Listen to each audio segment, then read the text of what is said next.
ఈరోజు ఏం స్టోరీ చెప్పబోతున్నా అబ్బాయి? ఈరోజు ఒక మంచి సహాయం కథ చెప్పబోతున్నా. చెప్పు చెప్పు.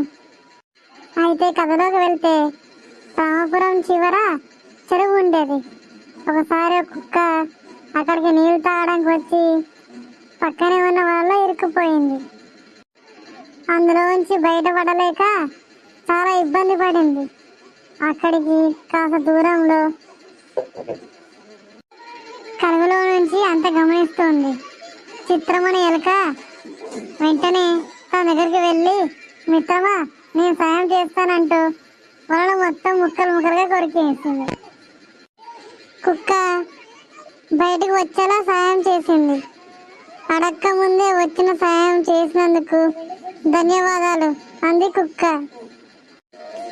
మరుసటి రోజు కలుగులో నుంచి బయటకు వచ్చిన చిత్రానికి